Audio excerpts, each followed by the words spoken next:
ची जी व्यापक मांडणी आहे ती रजियाच्या बोलण्यातनं झालेली आहे.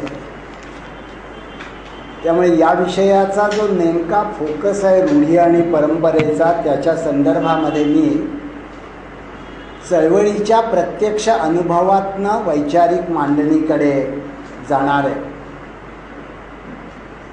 म्हणजे एक गोष्ट तर आपण लक्षात घेतली पाहिजे, महाराष्ट्रामध्ये 1823 साली लोकहितवादींचा जन्म झाला आणि 1973 साली प्रबोधनकार ठाकरे वारले.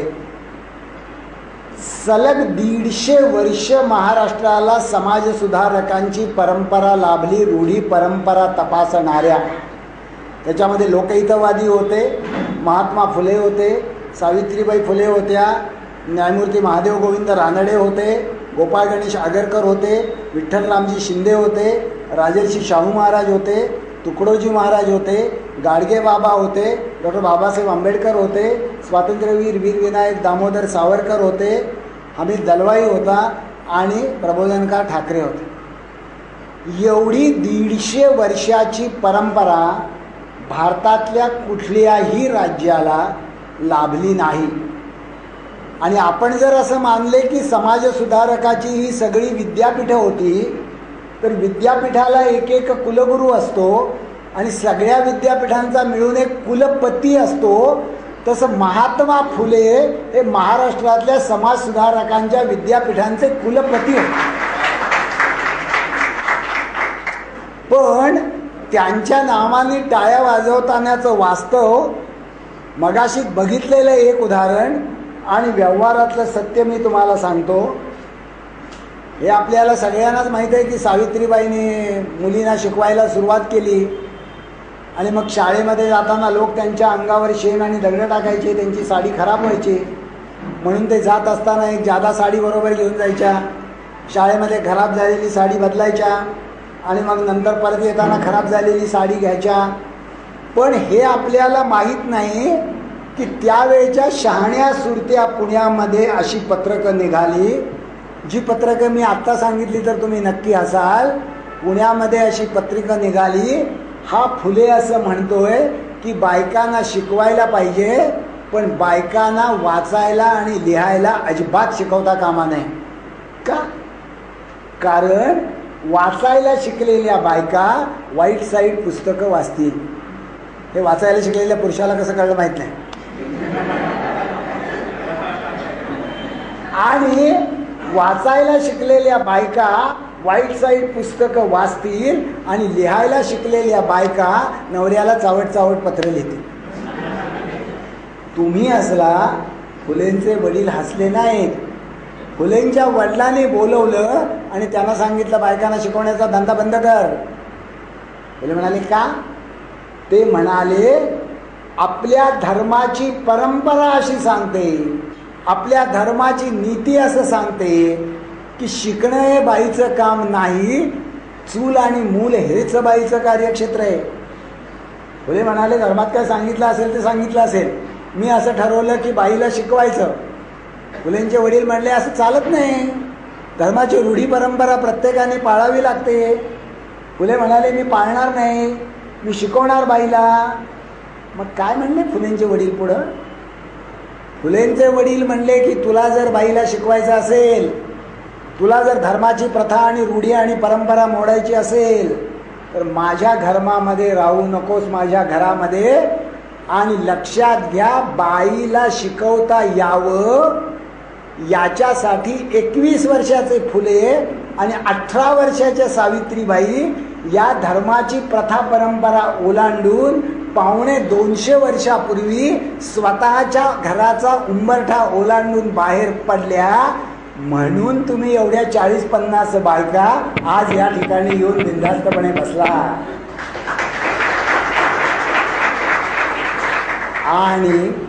आणि त्या महाराष्ट्रात तुम्ही मागाशी काय बघितलं ते तुम्हाला नीट कळलं नाही म्हणून मी सांगतो, माझा संबंध आहे.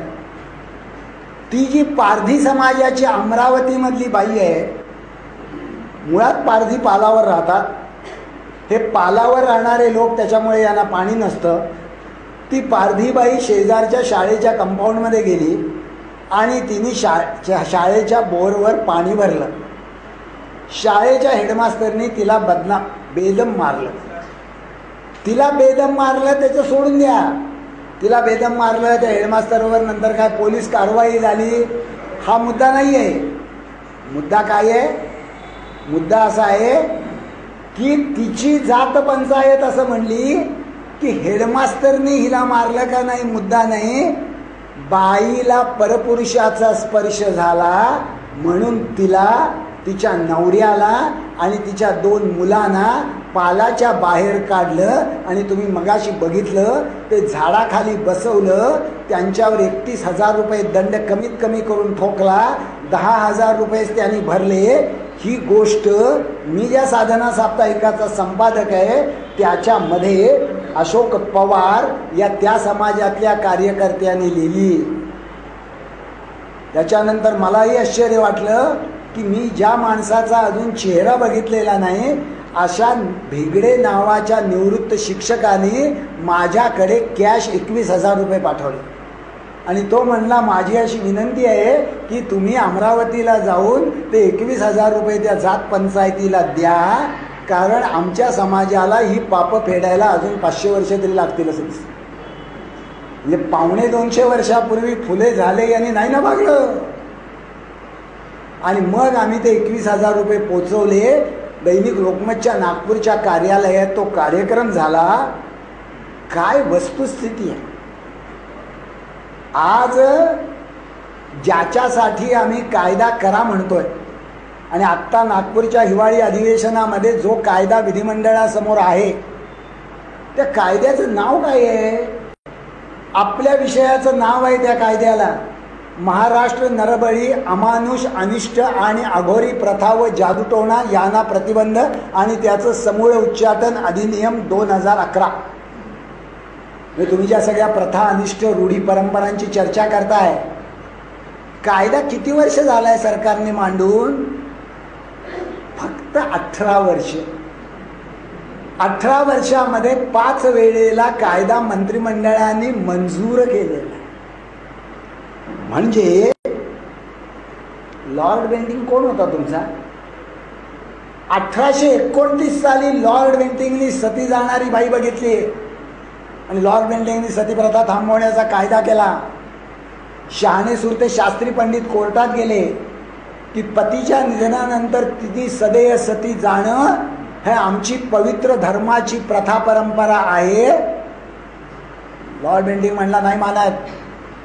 ते म्हणले नाही मानत म्हणायला तुमचं काय जात आहे, पण बाई जर मेली तर बाई मेल्यानंतर तिच्या चरितार्थाचं काय? 1829 साली लॉर्ड बेंटिंगनी 7 रुपये पेन्शन जाहीर केली आणि ज्या वेळेला त्याला ईस्ट इंडिया कंपनी म्हणली की तुला कोणी धंदा सांगितला या, तू ख्रिश्चन, तू परदेशातनं व्यापाराला आलेला, लॉर्ड बेंटिंगने उत्तर दिलं की माझ्यासमोर जर बायका जळून मरत असतील आणि मी जर गप्प बसलो तर मी राज्यकर्ता म्हणून नालायक आहे असं लोक म्हणतात. आणि आज तुमच्या समोर नवस पेरायला लोक खालनं दगड मारतात. मी 4 जणांना दगड मारली की हे येऊन मला अटक करणार की दगडफेक केली, हिंसक गोष्ट, आणि हजारो लोकांनी दगड मारली की त्याचं कौतुक करणार, वा वा वा छान, श्रद्धेचा आविष्कार. असं कसं काय? आणि याला कायदा नाही. मलाच विचारणार परत ती कुठला कायदा लो? नाहीये कायदा, खरी गोष्ट आहे. म्हणजे आपल्याला आश्चर्य वाटेल, तुम्ही लक्षात घ्या की रूढी प्रथा याचा अर्थ सगळ्याच वाईट होते अशा नाही. गणपती कशाचा करायचा अशी प्रथा आहे तुम्हाला माहीत आहे का? धर्मशास्त्राचा संकेत असा आहे की गणेशाची मूर्ती ही पार्थिवाची असावी. पार्थिवाची म्हणजे पृथ्वीची, पृथ्वीची म्हणजे मातीची, आणि ती वाहत्या पाण्यात विसर्जित करावी. का? स्वाभाविक आहे. पूर्वीच्या काळी भरपूर माती होतं, नदीला भरपूर पाणी होतं, मातीची छोटीशी मूर्ती करायची, ती 1 वितापेक्षा उंच नसावी असा धर्माचा संकेत आहे, आणि छानपैकी पूजा करायची. नंतर आपण निसर्गाचा अंश घेतला, नदीमध्ये देऊन निसर्गाला परत देऊन टाकायचा. पण हे झालं 100 वर्षापूर्वीचं. त्यावेळी प्लास्टर ऑफ पॅरिस निघालेलं नव्हतं, अनेक विषारी रंग निघालेले नव्हते, महाराष्ट्राची लोकसंख्या 11 कोटी झालेली नव्हती. मग आत्ता देखील तेच चालू ठेवायचं. मग आम्ही असं म्हटलं की हे पाण्यामध्ये टाकू नका. ती मुळा मुठा जी आहे ना पुण्याला, तुम्ही आल्या असल्यावर बघितलं असेल, ती नदी आहे का गटार गंगा आहे सगळ्यांना कळतं, त्याच्यामध्येच ते टाकणार. मग आम्ही असं ठरवलं की त्या मूर्ती दान घ्यायच्या, उत्तरपूजा झालेल्या. मी आणि ज्येष्ठ शास्त्रज्ञ वसंतराव गोवारीकर हे मूर्ती दान घ्यायला उभे होतो पहिल्या वर्षी. आणि आमच्या बाजूला येऊन स्वतःला हिंदू धर्मरक्षक म्हणवणारे लोक उभे राहिले. आणि त्यांनी काय केलं, हातामध्ये मोठमोठ्या घंटा घेऊन आले होते. आणि दाभोलकर किंवा गोवारीकर बोलायला लागले की ढाण ढाण ढाण ढाण घंटा वाजवायचे, की आमचा एकही शब्द कुणालाही ऐकू जाता कामा नये. त्यांचं असं म्हणणं होतं की आमची धर्माची रूढी गणपती वाहत्या नदीत विसर्जित करण्याची तपासणारे तुम्ही कोण. नंतर आम्ही हायकोर्टात गेलो, आम्ही सुप्रीम कोर्टात गेलो, सगळेच्या सगळे निर्णय आमच्या बाजूनं लागले. आणि आता जे आम्ही मागत होतो ते अधिकृत शासनाच्या पर्यावरण खात्याने काढलेला आदेश आहे. याचा अर्थ काय? याचा अर्थ आपण सुधारायला पाहिजे. मी लक्षात घ्या की जादूटोणा विरोधी कायदा झाला नाही, पण हे कुणाच्याही लक्षात आलं नाही की साक्षात देव नावं असलेला एक कायदा 4 वर्षापूर्वी महाराष्ट्रात झाला. त्या कायद्याचं नाव आहे देवदासी प्रिव्हेन्शन ॲक्ट 1934. तो कायदा अमेंड झाला 4 वर्षापूर्वी. आता काय झालं, आज 18 वर्ष पूर्ण झालेल्या मुलीचं लग्न जर तुम्ही देवाशी लावलं तर लग्न लावणारा गुन्हेगार आहे, लग्न करणारा गुन्हेगार आहे, त्यांचे आईवडील गुन्हेगार आहेत आणि उपस्थित असलेला माणूस गुन्हेगार आहे. असा प्रश्न विचारता येत नाही. आईची परवानगी आहे, वडिलांची परवानगी आहे, मुलगी 18 वर्षाची आहे, खुशीनं देवाशी लग्न लावतीये, तुमचं काय जातं?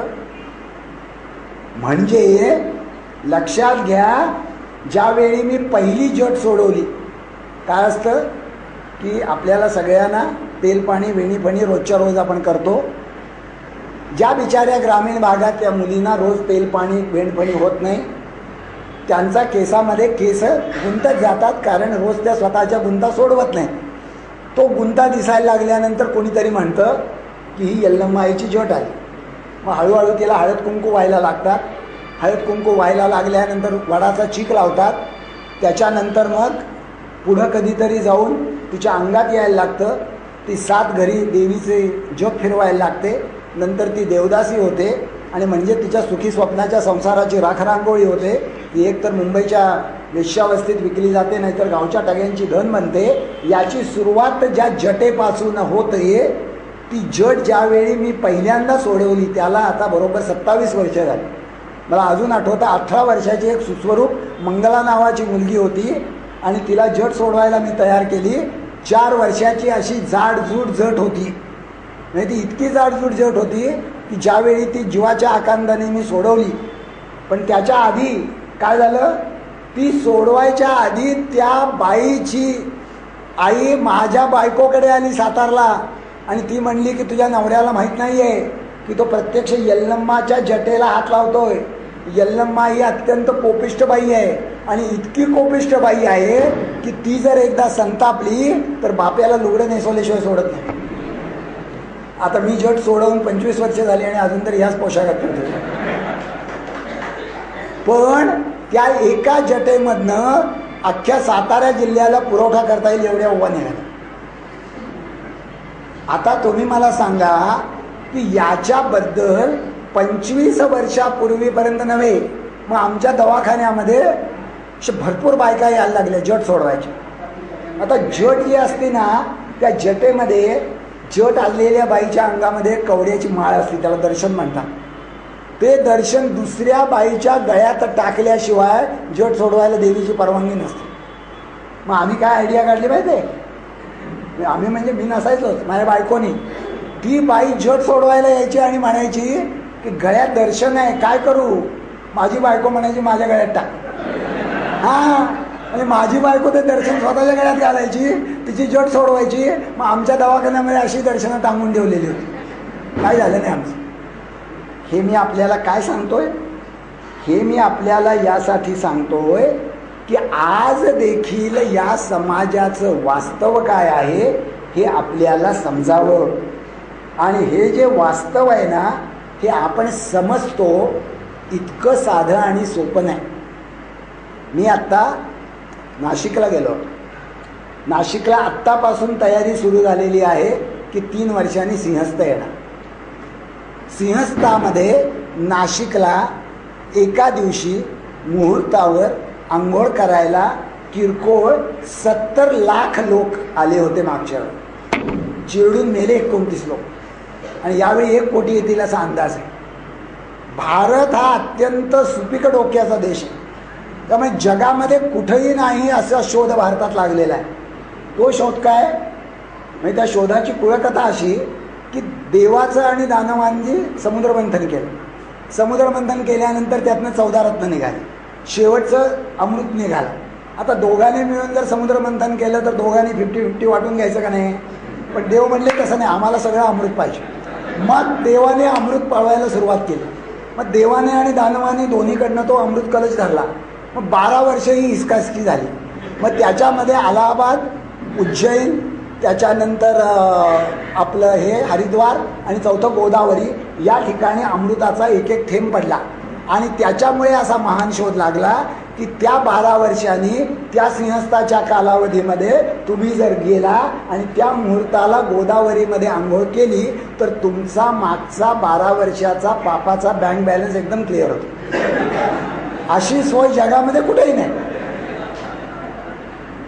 आता काय करतात, हजारो साधू येतात. त्यांचे अत्यंत उंची देखणे कपडे असतात, अत्यंत उंची देखण्या गाड्या असतात. रोज त्यांना हजारो लिटर श्रीखंड आणि तूप लागतं, 10-10 हजार लिटर दूध लागतं. ते स्नानाला गेल्यानंतर लहान मुलासारखं बाथरूममध्ये पहिल्यांदा कुणी जायचं म्हणून भांडतात. ते नियमाने गांजा ओढतात.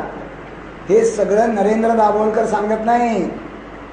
ज्याला तुम्ही महाराष्ट्राचं ऋषितुल्य व्यक्तिमत्व म्हणता, ज्यांना ज्ञानपीठ मिळालं, कुसुमाग्रज, तुम्ही जर वाचत असाल मराठी, मला आवडतं म्हणून सांगतो. कुसुमाग्रजांची सिंहस्थ नावाची एक कविता आहे, कोणी वाचली आहे? सिंहस्थ नावाची कुसुमाग्रजांची एक अतिशय चांगली कविता आहे. त्यात त्यांनी हे सगळं वर्णन केलंय की व्यर्थ गेला तुका व्यर्थ ज्ञानेश्वर, संतांचे पुकार वांझ झाले. रस्तोरस्ती साठे बैराग्याचे ढिग, दंभ शिगो शिग तुडुंबला.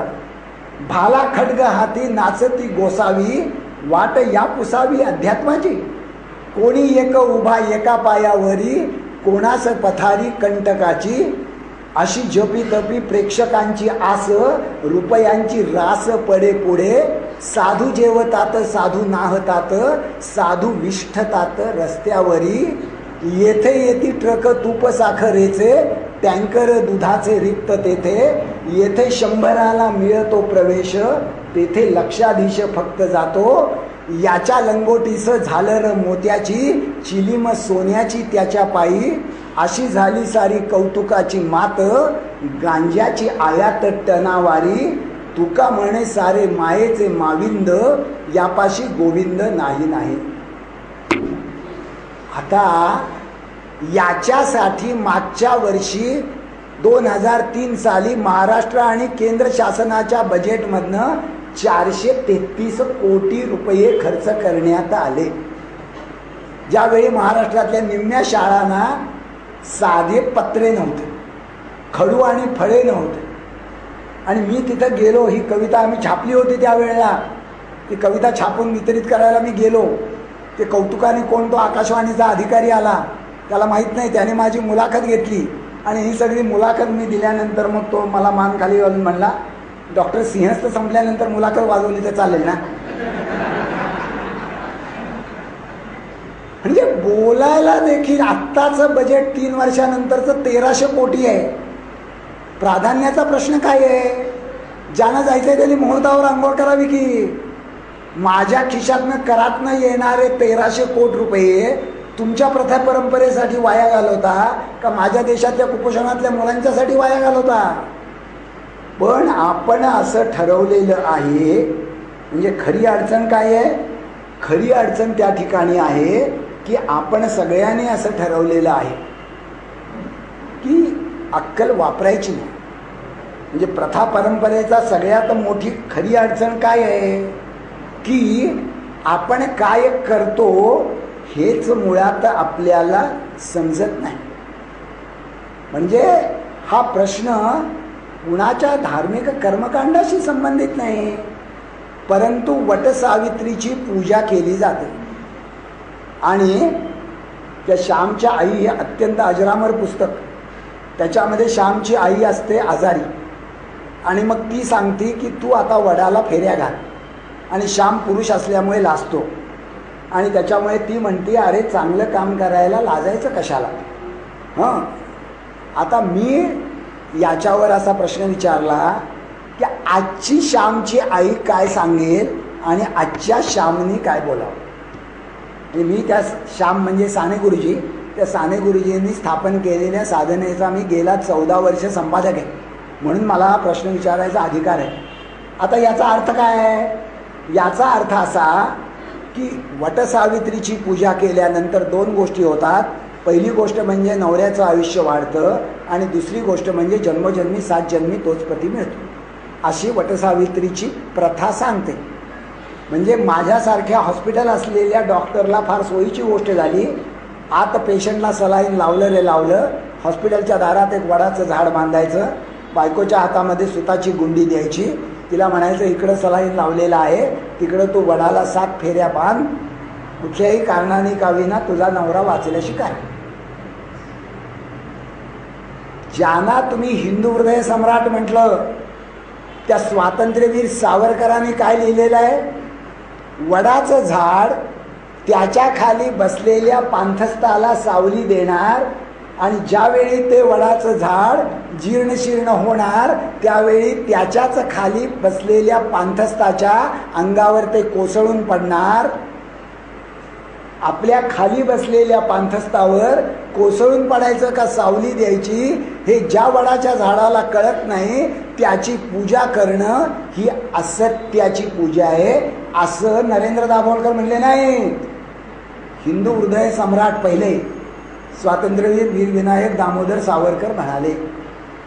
आणि आजची परिस्थिती काय आहे म्हणजे खरं सांगतो, कोल्हापूरला वडाच्या झाडाला वटसावित्रीच्या दिवशी बायका फेऱ्या घालत होत्या, पूजा करत होत्या.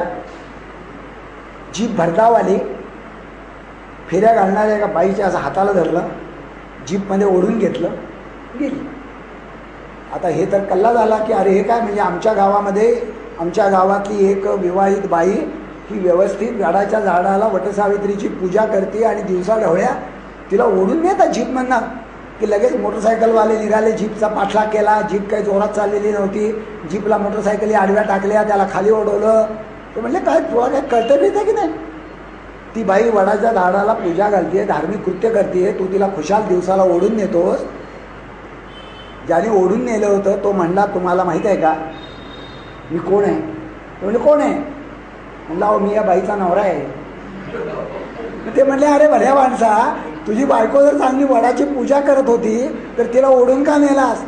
तो म्हणला तुमचं बोलायला काय जातंय, 2 वर्ष लग्न झाली, 2 महिने पण घरी राहिली नाही, मग आता 7 जन्म असाच राहू काय.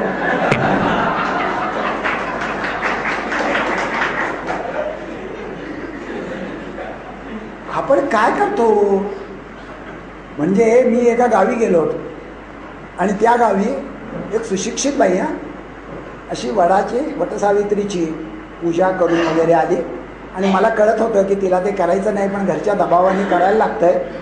मग मी त्याला म्हटलं असं की काय वहिनी पूजा बिजा व्यवस्थित केली की नाही, जन्मोजन्मी 7 जन्मी हाच पती मिळावा असं मागितलं की नाही.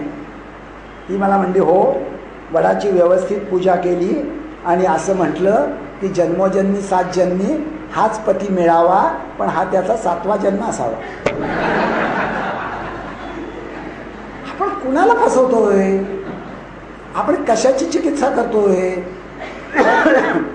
म्हणजे आपल्याला कळतही नाही की आपण जी रूढी प्रथा कर्मकांड परंपरा करतो. एके ठिकाणी मी असं म्हटलं की हे सगळं जरी आपण बोलत असलो तरी मी हरितालिकेच्या बाजूने आहे बरं का. हरितालिकेचं व्रत बायकांनी करा. लोक म्हणले बरं झालं बाबा दाभोळकर निदान एक तरी व्रत करावं बायकांनी असं म्हणले, रूढी कर्मकांड परंपरांच्या विरुद्ध बोलणारे. मी म्हटलं हरितालिकेचं व्रत तुम्हाला माहीत आहे का? काय व्रत आहे सांगा. तेही कुणाला माहीत नसतं. प्रजापिता ब्रह्माची मुलगी पार्वती जन्माला आली, सुंदर होती, उपवर झाली, तिला मुलगं बघणं चालू झालं. पण तिचं असं मत होतं की मी लग्न करणार तर शंकराशीच. आणि शंकर बसलेला होता कैलासावर. तो लग्न करायला अजिबात तयार नव्हता. त्यामुळे पार्वतीने अग्निकुंड पेटवलं आणि स्वतः जीव दिला. पुन्हा दुसऱ्या वेळेला ती प्रजापिता ब्रह्माच्या पोटी जन्माला आली. आणि प्रजापिता ब्रह्माच्या पोटी जन्माला आल्यानंतर पुन्हा सुंदर होती, उपवर झाली, लग्नाची वेळ झाली. प्रजापिता ब्रह्माला चिंता पडली की आता हिचं लग्न कोणाशी करायचं. त्रिखंडात फिरणारा नारद त्यावेळी आला. नारदाला त्यांनी विचारलं. आता नारद हा प्रख्यात कळलाव्या म्हणून प्रसिद्ध आहे. त्याच्यामुळे नारद असं म्हणाला की बा ब्रह्मदेवा, तुझ्या सुंदर असलेल्या मुलीला पार्वतीला सगळ्या त्रिखंडामध्ये एकच नवरा चांगला आहे, तो म्हणजे शेषशाही विष्णू भगवान. त्याप्रमाणे ब्रह्माने पार्वतीचं लग्न विष्णूशी करायचं ठरवलं. हे कळल्यानंतर मैत्रिणीला घेऊन निघून गेली पार्वती आणि ती जंगलामध्ये गेली. तिने वाळूचं शिवलिंग तयार केलं. तिने शिवाची उपासना सुरू केली. आणि त्यावेळी मोबाईल नसताना देखील कैलासावर करंट गेला की आता असं असं चालू झालेलं आहे. आणि त्याच्यामुळे शंकर आला आणि मग शंकराचं आणि पार्वतीचं लग्न झालं. हे हरतालिकेचं व्रत. म्हणजे हरित म्हणजे वन आणि आली या शब्दाचा अर्थ आहे सखी. सखीला घेऊन वनात जाऊन केलेलं व्रत त्याचं नाव हरितालिका. मग हे व्रत करायला पाहिजे की नाही? करायला पाहिजे असं दाभोळकर म्हणले. कारण हे व्रत काय सांगतं? काय सांगतं की ज्याच्याशी आपल्याला लग्न करायचं आहे त्याच्याशी जर लग्न करायला नको असं जर वडील म्हणाले तर स्वतःच्या मैत्रिणीला घेऊन घरातनं पळून जाऊन त्याच्याशी लग्न करावं. तसंच पार्वतीने केलं. म्हणजे आपण काय करतो? आपण जी रूढी कर्मकांड परंपरा पाळतो त्याचा आपण अर्थ लावून घेतो का घेत नाही? त्याच्यामुळे आपलं जे शोषण होतं त्याच्याबद्दल आपल्याला काय म्हणायचं आहे याच्याबद्दल आपण कधीही विचार करत नाही. किंबहुना विचार न करणं हीच गोष्ट आपल्याला योग्य वाटते. आणि म्हणून आपल्याला या सगळ्याचा विचार करायला लागतो की ही जी सगळी रूढी कर्मकांड परंपरा आहेत याच्यामुळे माणसाची जी बुद्धी आहे ही माणसाची बुद्धी सतेज होती का सतेज होत नाही. म्हणजे लक्षात घ्या, ज्याला कोणाला जी रूढी कर्मकांड परंपरा चालवायची ती चालवण्याची या देशाच्या घटनेमध्ये त्याला पूर्ण अनुमती आहे. त्याच्यामुळे त्याच्या विरोधामध्ये कुणालाही ऑब्जेक्शन घेण्याचं कारण नाही. पण मुद्दा असा आहे की निदान तुम्ही त्याचा कालोचित विचार तरी करणार की नाही. बरोबर आहे ना? म्हणजे आपण ज्या वेळेला एक साधी गोष्ट लक्षात घ्या की विवाहाच्या वेळेला आपण अक्षदा टाकतो. कशा करता अक्षदा टाकतो? की भटजी मंत्र म्हणत असताना वधूवरांच्या डोक्यावर जर त्या अक्षदा पडल्या तर त्यांचा संसार सुखाचा व्हावा अशा आपल्या शुभेच्छा अक्षदांच्या रूपाने वधूवरांच्यापर्यंत पोचतात. तुम्ही मला खरं सांगा, आठवून सांगा, लग्नाच्या वेळेला तुम्ही टाकलेल्या अक्षदा किती वेळेला वधूवरांच्यापर्यंत गेल्या आणि किती वेळेला समोरच्या माणसाच्या डोक्यावरच गेल्या? आणि सगळेजण असे हलवत हलवत. एका लग्नामध्ये किमान 10 ते 15 किलो तांदळाच्या अक्षदा होतात. महाराष्ट्रामध्ये 3 लाख लग्न अधिकृत आकडेवारीप्रमाणे होतात. 3 लाख गुणिले 15 म्हणजे 45 लाख किलो तांदूळ. आणि तो पुन्हा रंगवलेला बरं का, पुन्हा वापरता येत नाही. गोळा केला तरी वापरता येत नाही. तो आपण वधूवरांच्या डोक्यावर टाकून वाया घालवतो. याच्या संदर्भामध्ये आपण काल सुसंगत विचार करणार का करणार नाही? तो विचार आपण करावा हे खरं म्हटलं तर या सगळ्याचं प्रयोजन आहे. त्याच्या जो पुढचा व्यापकत्वाचा भाग आहे हा तुम्हाला रजयाताईंनी आधी सांगितलेला आहे. परंतु आपण एक लक्षात घ्या की म्हणजे या सगळ्याचा संबंध कुठे येतो, हे कशाकरता करायचं. मी तुम्हाला एक उदाहरण सांगतो माझ्या हॉस्पिटलमधलं, म्हणजे तुम्हाला लक्षात येईल की काय परिस्थिती आहे आणि त्याचा संबंध नेमका कशाशी आहे आणि कशाकरता रूढी कर्मकांड परंपरा आपल्याला तपासायला पाहिजेत की ज्याच्यामुळे आपण हे जे मगाशी सगळं बघितलं. म्हणजे एकदा माझ्या हॉस्पिटलचा जिना चढून त्यावेळी मी प्रॅक्टिस करायचो, एक बाई धापा टाकत वर आली. मला असं वाटलं की तिला काहीतरी भयंकर आजार झालेला असणार. माझ्या बायकोनी तिला समोरच्या टेबलावर झोपवली, तिला तपासलं. तिला सुदैवाने काही मोठा आजार झालेला नव्हता. खाण्यापिण्याची प्रचंड आबाळ झालेली होती, अंगामधलं रक्त प्रचंड कमी झालेलं होतं आणि अशा रुग्णाला औषधापेक्षा योग्य खाण्याची अधिक गरज असते आणि त्याच्यामुळे आम्ही सल्ला तोच देतो.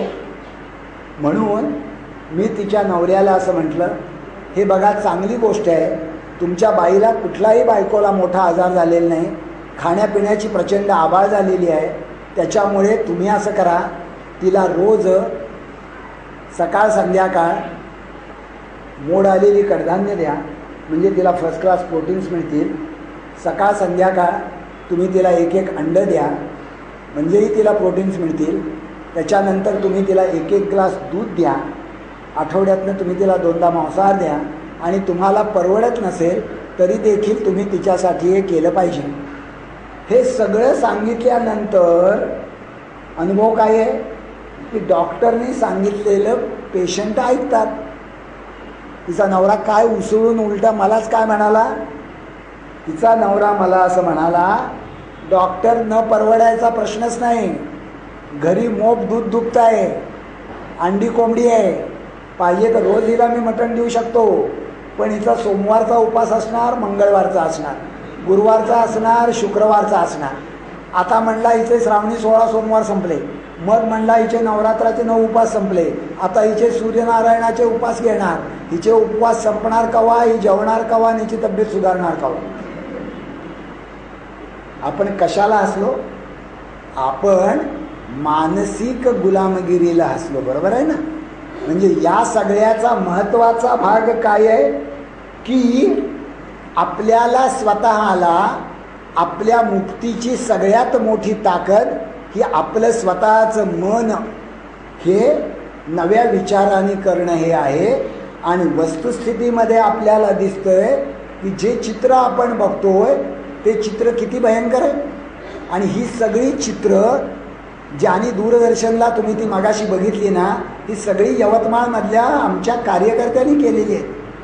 आमच्या कार्यकर्त्यांनी ती शूट केली आणि नंतर दूरदर्शनला रोज 2.5 मिनटं या पद्धतीनं 17 दिवस ती मालिका चाललेली आहे. हे 21व्या शतकाचं महाराष्ट्रातलं रूढी कर्मकांड परंपरेचं चित्र आहे. त्याच्यामुळे प्रश्न काय आहे की कृपा करून लक्षात घ्या, अंधश्रद्धा निर्मूलन समिती ही कुठल्याही देवाच्या धर्माच्या विरोधात अजिबात नाही. आणि ही जी काही उदाहरणं मी घेतली असतील ती फक्त हिंदू धर्मातली घेतली असाही त्याचा अर्थ नाही. या देशाच्या घटनेने प्रत्येक व्यक्तीला धर्मपालनेचं, उपासनेचं, पारलौकिक कल्याणाचं आणि आध्यात्मिक उन्नतीचं स्वातंत्र्य दिलेलं आहे. आणि त्याच्याबद्दल अंधश्रद्धा निर्मूलन समिती ही पूर्णपणे घटनेच्या बाजूनं आहे. पण दुसऱ्या बाजूला त्याची चिकित्सा करण्याचं स्वातंत्र्यही आम्हाला दिलेलं आहे की नाही. आणि ते स्वातंत्र्य मगाशी तुम्ही बघितलेल्या सगळ्या गोष्टी या जवळजवळ गुन्हेगारी स्वरूपाच्या होत्या. आत्ता महाराष्ट्र सरकारसमोर असलेला कायदा जर मंजूर झाला तर थेट अशा ठिकाणी पोलीस शासन हस्तक्षेप करू शकेल. त्याच्यामुळे आपण हा विचार केला पाहिजे की एक गोष्ट बरी आहे की हिंदू धर्माला 3500 वर्षाची परंपरा आहे. 3500 वर्षापूर्वी लोकायत आणि चार्वाक झाले, 2500 वर्षापूर्वी गौतम बुद्ध झाले, 700 वर्षापूर्वी ज्ञानेश्वर झाले आणि 350 वर्षापूर्वी तुकाराम महाराज झाले आणि 150 वर्षाची समाजसुधारकांची परंपरा झाली. हे जर महाराष्ट्रामध्ये झालं असेल तर मग आपण असा विचार केला पाहिजे की आपण आपल्या आजच्या रूढी कर्मकांड परंपरा यांची चिकित्सा कशी केली पाहिजे आणि समाजाला या मानसिक गुलामगिरीतनं कसं बाहेर काढलं पाहिजे. समाजाला या मानसिक गुलामगिरीतनं बाहेर काढणं हे कृपा करून लक्षात ठेवा भारतीय घटनेने घालून दिलेलं नागरिकाचं कर्तव्य आहे. अंधश्रद्धा निर्मूलन समितीने लावलेला शोध नाही. भारतीय घटनेमध्ये नागरिकाचे कर्तव्य आहे त्यात स्पष्टपणे म्हटलेलं आहे की it is a duty of every Indian citizen to promote scientific temperament, spirit of inquiry, spirit of reform and humanism. प्रत्येक भारतीय नागरिकाने वैज्ञानिक दृष्टिकोन, शोधक बुद्धी, धर्मसुधारणा आणि मानवतावाद याचा विचार प्रसार आणि अंगीकार करणं हे प्रत्येक भारतीय नागरिकाचं कर्तव्य आहे. हे कर्तव्य करण्याचा प्रयत्न अंधश्रद्धा निर्मूलन समिती करते. तुमच्या धर्मस्वातंत्र्याचा असलेला अधिकार तो पूर्णपणे अबाधित ठेवून आणि त्याचा पूर्णपणे आदर करून याच्यामधून उद्याचा समाज उभा राहील असं आम्हाला वाटतं. म्हणजे तुम्हाला माहीत असेल की फुलेंचा एक अखंड आहे आणि आज खरं म्हटलं तर फुलेंची पुण्यतिथी आहे. म्हणजे फुलेंनी दोन्ही बाजूनं सांगितलेलं आहे. एका बाजूला सांगितलेलं आहे की सत्यावीण नाही धर्म तो रोकडा, जनासी वाकुडा मतभेद, मानवाचा धर्म सत्य एक नीती, बाकी कुरापती ज्योती म्हणे. म्हणजे एका बाजूला हे सांगितलेलं आहे की मानवाचा धर्म सत्य एक नीती, शेवटी अंतिम सत्य धर्माचं नीती आहे.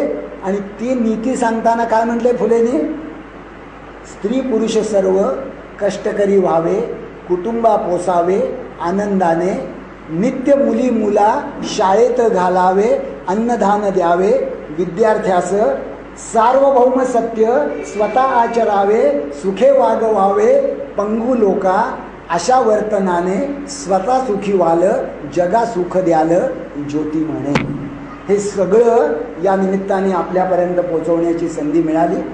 आपण सातत्याने या ठिकाणी असलेल्या पनवेलच्या माझ्या सगळ्या सहकार्यांना जी मदत करता त्याच्याबद्दल मी मनपूर्वक आपल्याला धन्यवाद देतो. परिस्थिती एकंदरीत सुधारली असं दिसते. 2 वर्षापूर्वी मी ज्यावेळी सोनाली कुलकर्णीबरोबर आलो त्यावेळेला रजिया बाहेर पोलिसांच्या 2 गाड्या, 2 इन्स्पेक्टर, 24 पोलीस होते की जणू काही बहुधा इथं दंगलच होणार आहे. त्याच्यानंतर आलो 1 वर्षभराने, त्यावेळी पोलिसांची संख्या कमी झाली होती. आज तर साक्षात इन्स्पेक्टर आणि DCP हे स्वतः आत येऊन बसलेले आहेत. त्याच्यामुळे मी नेहमी असं म्हणतो की मला लोक असं विचारतात, मी 1982 साली दवाखाना बंद केला आणि गेले 30 वर्ष मी हाच धंदा करतो. मग लोक असं म्हणतात की दाभोलकर तुम्हाला काही दुसरा धंदा उद्योग नाही काय? आणि मी त्यांना असं म्हणतो की अजून तर अंधश्रद्धा वाढताना दिसतात, अमुक होताना दिसतं, तमुक होताना दिसतं. मग त्याचं काय हो? मी त्यांना म्हणतो आज ना उद्या, उशिरा ना वा लवकर, कमी अधिक वेळ लागेल तरी, पण शेवटी मीच विजयी होणार आहे याची मला पक्की खात्री. आता हे तुम्ही टाळ्या वाजवावं म्हणून मी वाक्य उच्चारलं नाही. साधी गोष्ट लक्षात घ्या, साधी गोष्ट. या देशामध्ये बाईला 2000 वर्ष शिकायची परवानगी नव्हती. महात्मा फुलेंनी सुरू केली पहिली शाळा 1848 साली. 1857 साली मुंबई विद्यापीठ सुरू झालं आणि मुंबई विद्यापीठातली पहिली महिला ग्रॅज्युएट किती साली झाली माहिती आहे? किती साली होतात ग्रॅज्युएट? 3 किंवा 4 वर्षात ना. मुंबई विद्यापीठातली पहिली महिला ग्रॅज्युएट झाली 1887 साली, 30 वर्षांनी. 30 वर्ष परीक्षेला बसून नापास होत होती काय? परवानगी नव्हती शिकायची.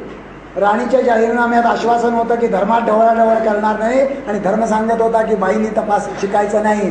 1882 साली एक पारशी बाई कोर्टात गेली, हायकोर्टात. 1883 साली तिने आपल्या बाजूने निकाल मिळवला. 1887 साली महाराष्ट्रातली पहिला महिला ग्रॅज्युएट झाली. आणि ज्या बाईला तुम्ही 2000 वर्ष शिकायला दिलं नाहीत, मागच्या वर्षी आणि या वर्षी आणि मागच्याच्या मागच्या वर्षी 10वीला आणि 12वीला सगळीकडे पहिल्या कोण आल्या? मुलीच आल्या ना. जिंकली कोण? 2000 वर्षाची विषमतेची परंपरा जिंकली का 200 वर्षाची समतेची परंपरा जिंकली? जिंकली ना समतेची परंपरा. मी शेवटी दाभोळकर जिंकणार का नाही? जिंकणार ना. तरी जोरात म्हणत नाही. परंतु अशी काय माझी इच्छा नाही आहे. ते लोहियांचं एक प्रसिद्ध वाक्य होतं की लोग मेरी बात सुनेंगे जरूर, लोग मेरी बात सुनेंगे जरूर, लेकिन मेरे मरने के बाद. अशी काय माझी इच्छा नाही. माझी अशी इच्छा आहे की हे जे काही तुमच्याकडे सुधारणा होतीये ही अशीच चालू राहू दे. तुम्ही सगळे, एवढीच विनंती करीन, तुमची आणि माझी गाठ परत कधी होईल मला माहीत नाही. प्रज्ञाताई तर खूपच बिझी असतात. परंतु तुमची आणि माझी गाठ निश्चितपणे होऊ शकते दर महिन्याला. कारण आम्ही एक अतिशय चांगलं मासिक काढतो. त्या मासिकाची वर्गणी अजूनही 150च आहे ना रे, फक्त 150 रुपये आहे. त्याच्यामध्ये